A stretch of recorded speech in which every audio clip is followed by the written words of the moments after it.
O ministro da Agricultura participou hoje em Brasília de um almoço-debate com empresários.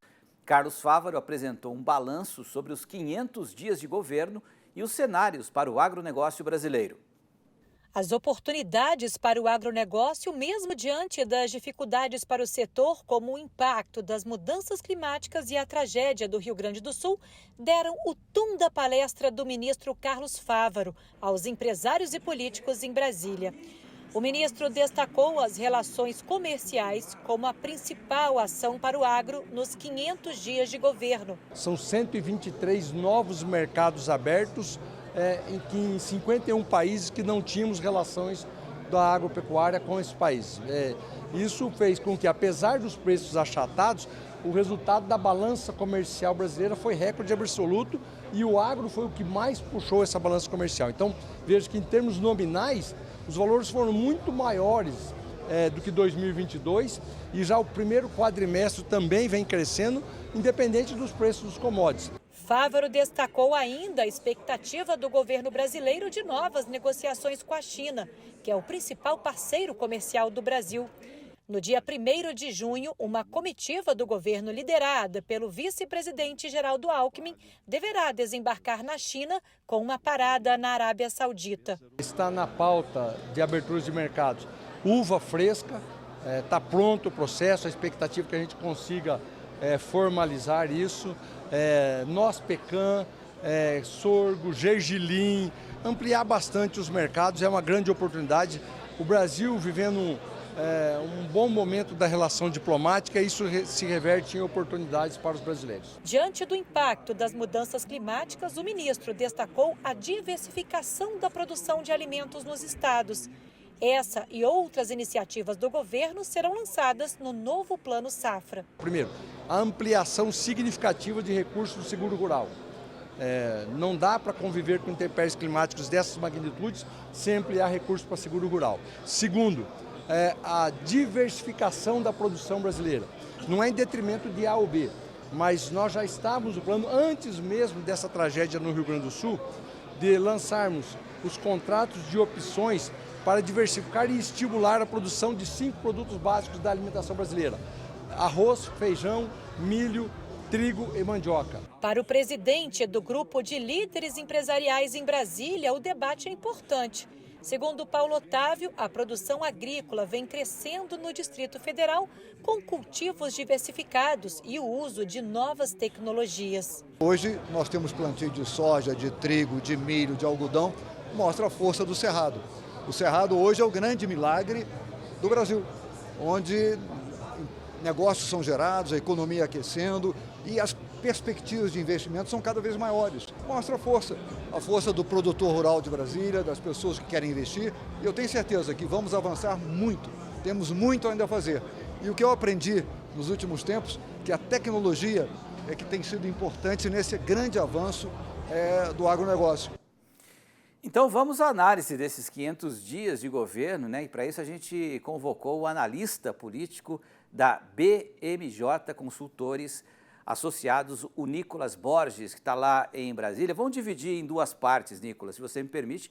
Primeiro, do ponto de vista da política, né, nacional.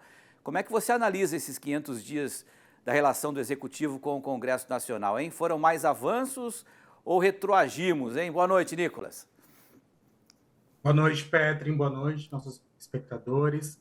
É um prazer estar aqui com vocês e falando um pouquinho sobre um panorama do que aconteceu com o governo Lula nesses últimos 500 dias. Aqui na BMJ nós já vínhamos ponderando, desde o início do período de transição, de que a relação do presidente Lula com o Congresso não seria tão fácil, principalmente considerando o perfil mais conservador do Congresso, o que tem dificultado algumas pautas que os parlamentares consideram de costumes de seguir adiante em algumas votações pendentes para o governo. Por outro lado, a gente consegue ver que a articulação do governo, que hoje está centralizada principalmente nas mãos do ministro Padilha, tem incomodado também nomes grandes lá no Congresso Nacional, principalmente Arthur Lira. Então, esses 500 dias, Petrin, se a gente poderia resumir sobre a relação do governo com o Congresso, é um período com várias turbulências, vários altos e baixos, o que já era de se esperar, já que o governo não possui maioria nem na Câmara nem no Senado e precisa intensificar a sua relação e negociar pauta a pauta em negociações importantes para o Palácio do Planalto. E muitas vezes oferecendo emendas parlamentares, né, que acabam trazendo uma relação um pouco escusa aí, né?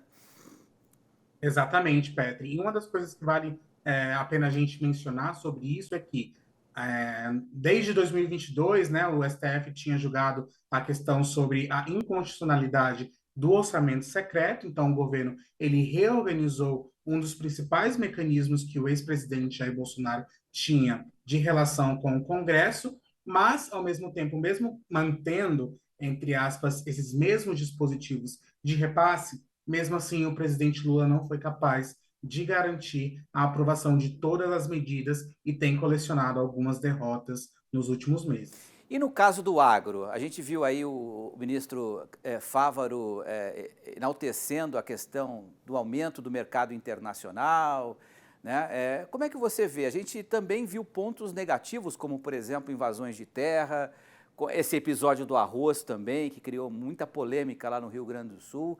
Como é que você vê a posição do governo federal nesses 500 dias com o agronegócio?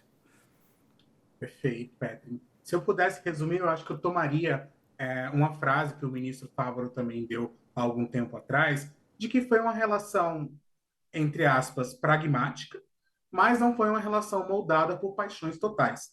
O que isso quer dizer? Né? O agro, como ele é um setor super importante para a nossa economia brasileira, de uma certa forma, ele independe de uma relação pacífica com o governo. Né? Ele está produzindo, tem uma bancada muito expressiva dentro do Congresso Nacional, e isso facilita a aprovação ou não aprovação de alguns mecanismos para esse setor no âmbito do Poder Legislativo. O que a gente pôde observar ao longo desses últimos 500 dias foi também uma relação muito de distância, né? O governo, o Poder Executivo sempre teve essa relação de distância desde 2022.